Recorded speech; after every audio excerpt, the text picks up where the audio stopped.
Olá a todos interessados e curiosos, bem-vindo ao canal Ursa Russa, onde eu conto em português umas histórias dos russos e da Rússia. Hoje eu vou contar para vocês sobre a vida pessoal do grande líder soviético Vladimir Lenin. Apesar que muitas pessoas acreditam que o Lenin era casado com a Revolução e se interessava mais por nada. Mas nenhuma biografia dele está completa sem mencionar os nomes de duas mulheres na vida dele. A primeira, Nadezhda Krupskaya, entrou para a história russa como esposa, assistente e secretária do Lenin. Após a morte dele, ela adquiriu o status de viúva do líder da Revolução. E também se sabe que o Vladimir Lenin teve um relacionamento com uma outra mulher, Inessa Armandi. Mas vamos falar sobre tudo em ordem, começando pela Nadezhda Krupskaya. Ela é lembrada na história russa como uma mulher rechonchuda, de olhos salientes, apelidada por seus colegas e pela irmã do próprio Vladimir Lenin de Peixe e Arenque. Mas a Nadezhda nem sempre estava assim. Em sua juventude, ela tinha um visual bastante atraente. Hoje em dia, o visual dela e a aparência chegaram a ser comparados aos da atriz de Hollywood,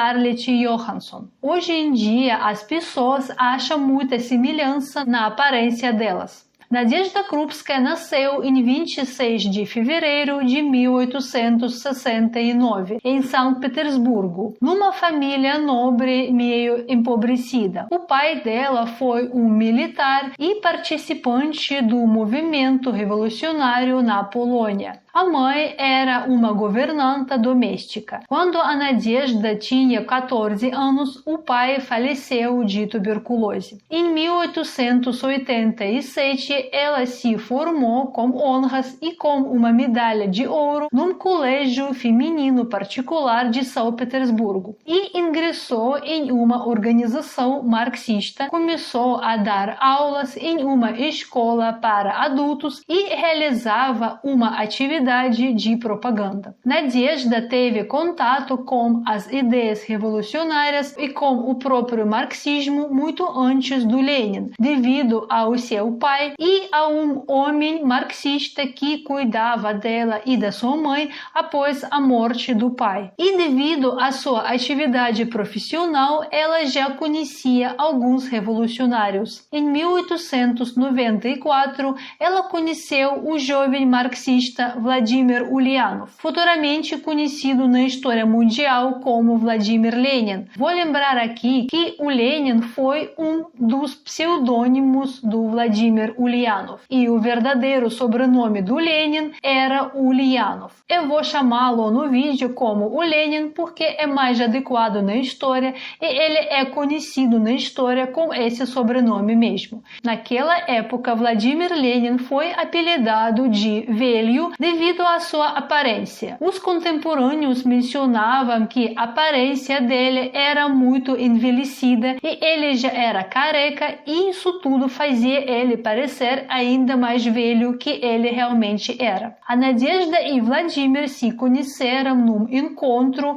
conhecido na história russa como Encontro de Panquecas. Isso foi uma reunião de um círculo marxista que era organizado secretamente e foi disfarçado pela comemoração de Maslenitsa. A Maslenitsa é um feriado russo nacional e religioso em qual tradicionalmente as pessoas preparam panquecas. Os participantes dessa reunião marxista até fizeram umas panquecas também. No momento de encontro, a Nadezhda tinha 25 anos e o Lenin estava com 24. O Lenin naquela época estava se interessado numa outra mulher, Apolinária Yakubova. Acredita-se que ela tenha sido o primeiro amor do líder soviético. Apolinária Yakubova era amiga da Nadezhda Krupskaya. As duas participavam naquele encontro de panquecas. O Lenin namorava Apolinária e teve informações que ele até fez uma proposta de casamento a ela, mas a moça não aceitou. A Nadezhda Krupskaya, por enquanto, era apenas uma colega de trabalho e uma parceira de de discussões de temas políticos. Eles começaram a participar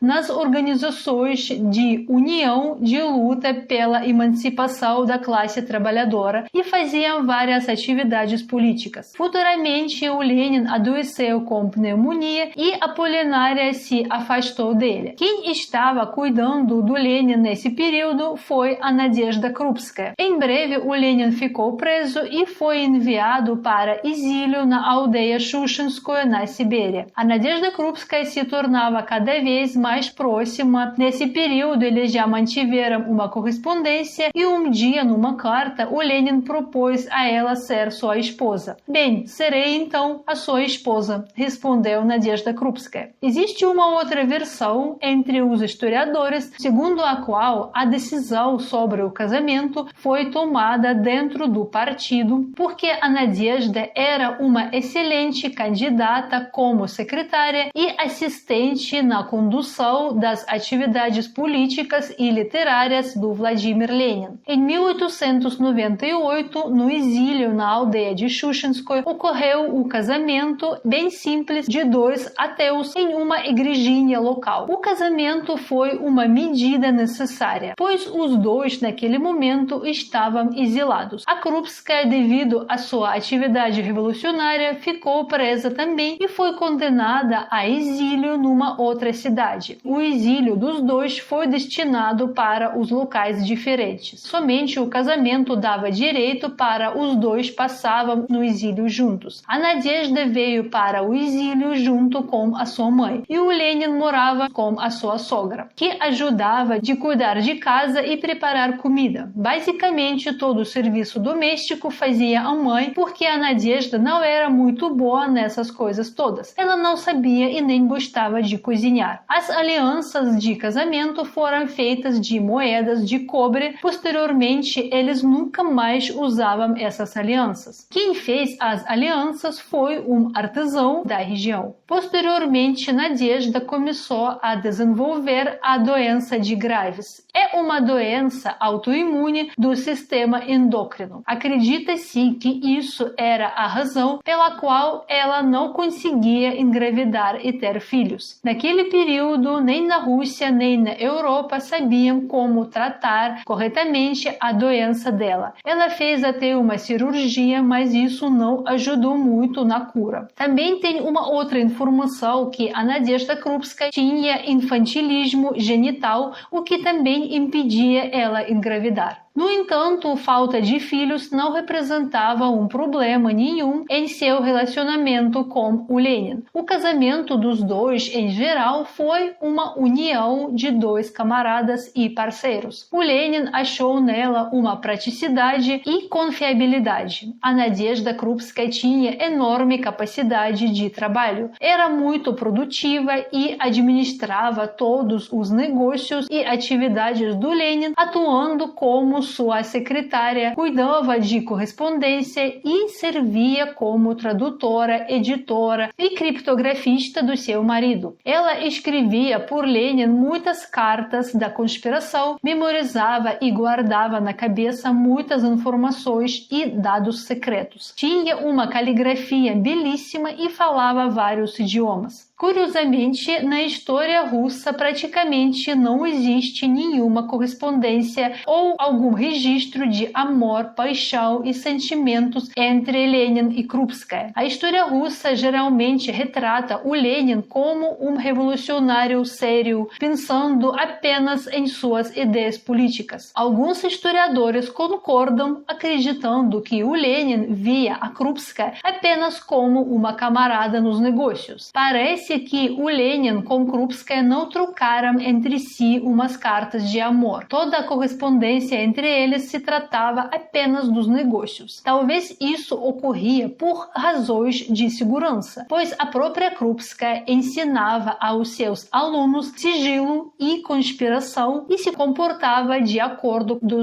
esses princípios. Mas uma publicação escrita pela própria Krupskaya sobreviveu. Essa publicação já foi feita após após a morte do líder soviético. Quando ela leu uma das biografias do seu marido, na qual o Lenin era retratado como uma figura política sólida e dura, a Nadezhda ficou indignada e publicou um artigo declarando que o Lenin era uma pessoa viva e que nada do que era adequado a um ser humano não era estranho para ele, inclusive o amor. E se eles não relatavam sobre a sua paixão, isso não significava que ela não existia. No entanto, o camarada Stalin, que criava do Lenin um ícone soviético, não gostava muito dessas ideias da Krupskaya, e dizem que uma vez, já depois da morte do Lenin, Stalin tinha aconselhado a Krupskaya, meio brincando, para ela ser mais cuidadosa com as suas memórias. Caso contrário, para Lenin vai ser encontrada uma outra viúva. Em 1910, quando o Lenin e Krupskaya estavam de imigração na Europa, o Lenin conheceu uma revolucionária de origem francesa, Inessa Armandi, e entre eles surgiu um amor. Inessa Armandi era uma mulher linda e elegante, com a aparência marcante. Ela se vestia bem, usava joia, fazia maquiagem, seguia a moda da época, e nesse aspecto ela era completo oposto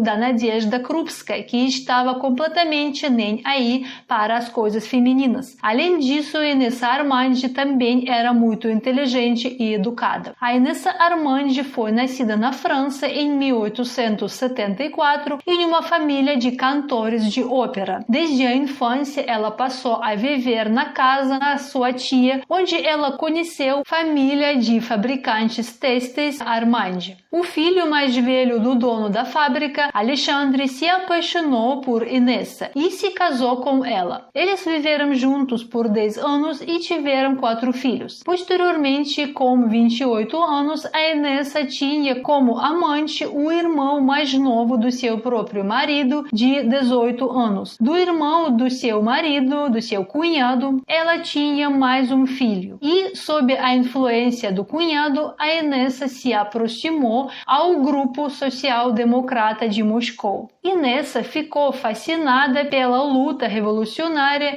e, sob a influência do livro do próprio Vladimir Lenin, chamado O Desenvolvimento do Capitalismo na Rússia, a Inessa se tornou bolchevique. A Inessa ingressou no Partido Social Democrata e desenvolvia um trabalho revolucionário, era responsável pela biblioteca de literatura ilegal. Devido à sua participação ativa na Revolução de 1905, a Inessa foi enviada para um exílio no norte da Rússia, de onde ela conseguiu escapar e se estabelecer em várias cidades europeias. O encontro entre a Inessa e o Lenin ocorreu na França em 1910. O Lenin estava com 39 anos e a Inessa com 35. O arquivo estatal russo tem bastante correspondência entre o Lenin e a Armandi. Em cartas também quase não existem muitas expressões de seus sentimentos de amor. Dizem que o próprio Lenin pediu a Armandi que ela destruísse as cartas amorosas, mas alguma correspondência com umas frases sobre os sentimentos entre eles sobreviveu, e também existem depoimentos de outras pessoas que comprovam o amor entre os dois. A própria esposa do Lenin, Nadezhda Krupskaya, também sabia disso. A Inessa e a Nadezhda, por incrível que pareça, mantiveram até um bom relacionamento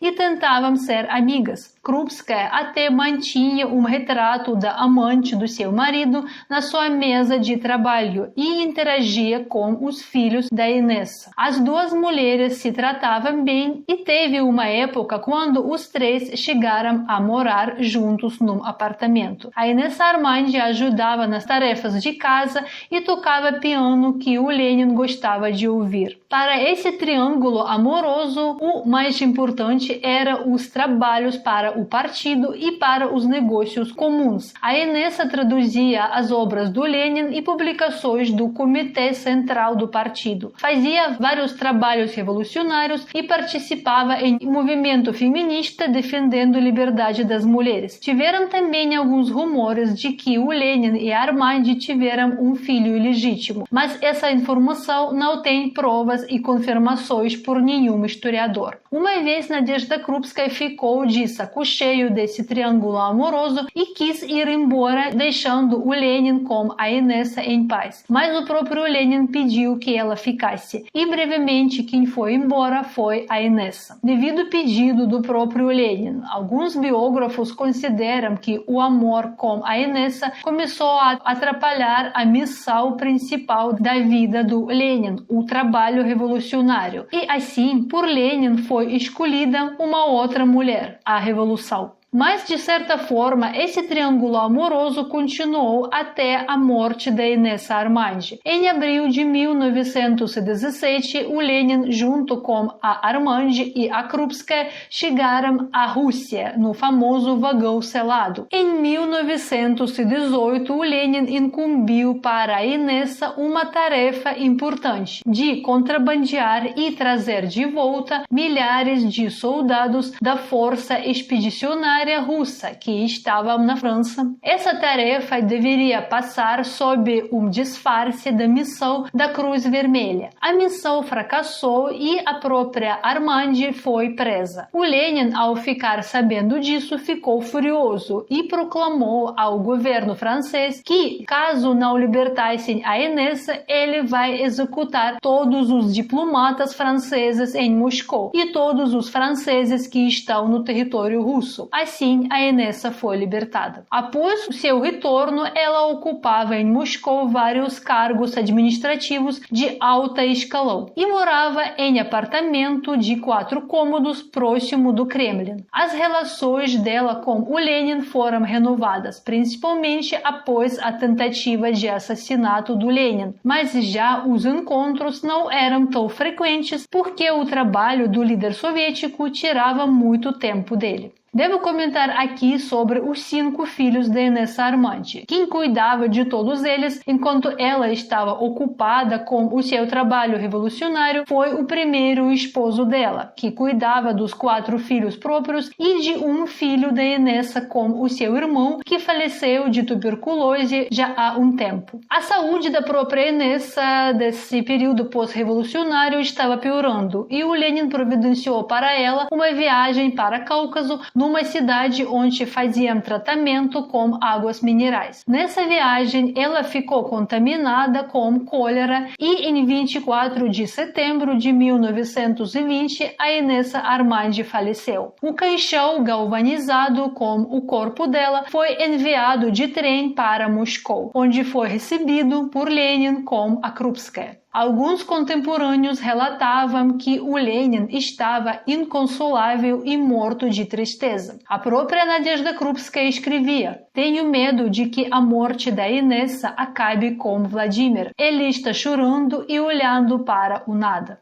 Em 12 de outubro de 1920, devido aos serviços prestados durante a Revolução, a Inessa Armandi foi enterrada na Praça Vermelha, em Moscou, na necrópole do Muro de Kremlin, em uma vala comum. Após a Revolução, Nadezhda Krupskaya não era mais secretária do seu marido. Ela se tornou uma importante figura política como a esposa do líder. Ela ocupava o cargo importante no setor educacional do país. Tratava das questões da educação comunista da juventude e se tornou a principal censora da literatura soviética. Ela trabalhava no controle do fluxo de documentos, fazia trabalho de propaganda antirreligiosa, fazia revisão e introdução de literatura ideologicamente correta no país. Muitos escritores, quanto soviéticos, tanto estrangeiros, como por exemplo Kant e Schopenhauer, foram proibidos por serem considerados de literatura burguesa. A Krupskaya proibiu muita literatura infantil, proibiu todos os romances do Lev Tolstói e proibiu um romance do Dostoiévski, Os Demônios. Mas as reformas educacionais dela tiveram também um lado positivo. A educação se tornava obrigatória para todos e gratuita, financiada pelo Estado. Os alunos recebiam café da manhã quente, livros didáticos, roupas, calçados, supervisão médica e tudo foi gratuito. Foram infiltradas umas normas sanitárias nas salas de aulas. Foi criado um abrigo para crianças abandonadas e órfãos. Foram abertas várias escolas de ensino especial para crianças cegas e surdas. Foi criada também uma rede de creches, jardins de infância e parques infantis. E nas escolas foi implementada abordagem individualizada para cada criança. Após a morte da Inessa Armandi, o Vladimir Lenin realmente adoeceu muito. Ele sofreu vários derrames e ficou praticamente incapacitado e inconsciente. A Krupskaya estava sempre ao lado dele, cuidava, apoiava e ensinava Lenin novamente a falar e escrevia por ele os pensamentos dele. Um dos principais aliados políticos do Lenin naquele momento foi Joseph Stalin. Inicialmente, ele e a Krupskaya tiveram uma simpatia e respeito mútuos. O Stalin e a Krupskaya já se conheciam faz tempo. Mas no final da vida do Lenin, as relações entre Stalin e Krupskaya se pioraram. Uma vez, a Krupskaya e Stalin tiveram uma telefonema por qual tratavam sobre o mal-estar do Lenin. Stalin exigiu grosseiramente que o Lenin fosse isolado do trabalho e mandou a Krupskaya não conversar com o seu marido sobre os negócios políticos e governamentais. A Nadezhda recusou, dizendo que ela é a esposa e sabe melhor sobre o que conversar e sobre o que não conversar com o seu marido. Assim, o Stalin ficou brabo, furioso, começou a gritar e xingar, declarando que nós ainda veremos que tipo de esposa você é. A Krupskaya ficou muito ofendida e escreveu o seguinte: ontem Stalin cometeu um ato extremamente grosseiro contra mim. Em todos os meus 30 anos no partido, nunca ouvi uma única palavra grosseira de nenhum camarada. Os interesses do partido e do Lenin são igualmente caros para mim quanto para o Stalin. Ela contou sobre esse ato para o seu marido e o Lenin pediu que o Stalin desse umas explicações e se desculpasse da sua esposa. O Stalin justificou sua grosseria com preocupação pela saúde do Lenin. Dizem que ele se desculpou com Krupskaya, mas considerou isso como uma desonra para si. Após a morte do Lenin, em 1924, o Stalin eliminou gradualmente todos os seus concorrentes políticos. No entanto, ele não conseguiu remover a Krupskaya. Dizem que ele odiava muito a viúva do líder da revolução, mas deixou que ela ficasse como o símbolo e como homenagem do seu marido. Mesmo assim, todo o arquivo do Lenin, inclusive as fotos e pertences pessoais, foram confiscados da Krupskaya. Seu escritório era constantemente revistado,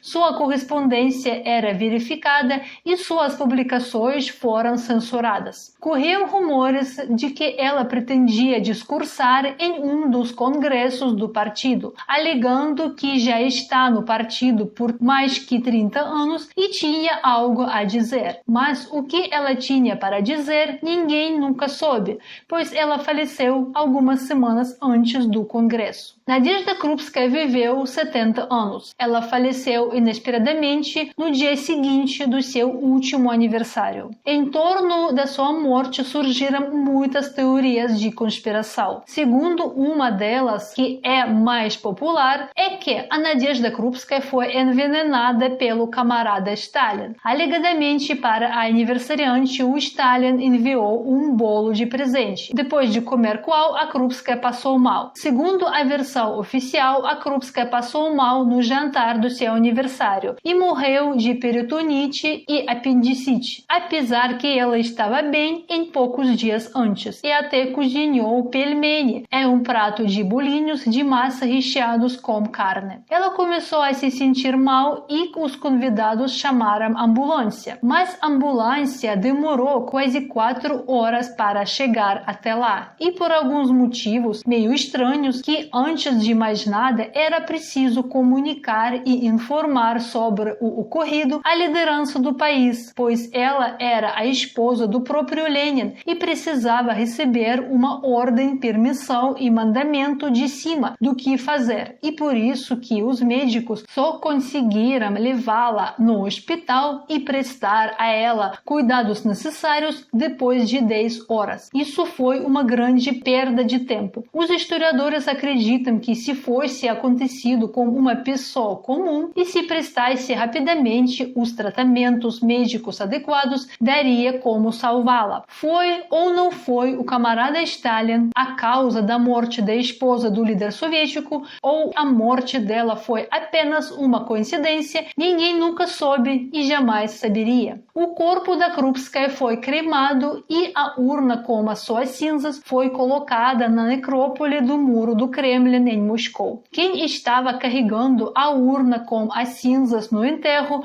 foi pessoalmente o camarada Stalin. Muito obrigada por assistir. Se gostaram do vídeo, deixem suas curtidas, comentários, se inscrevem no canal, fiquem bem e até a próxima.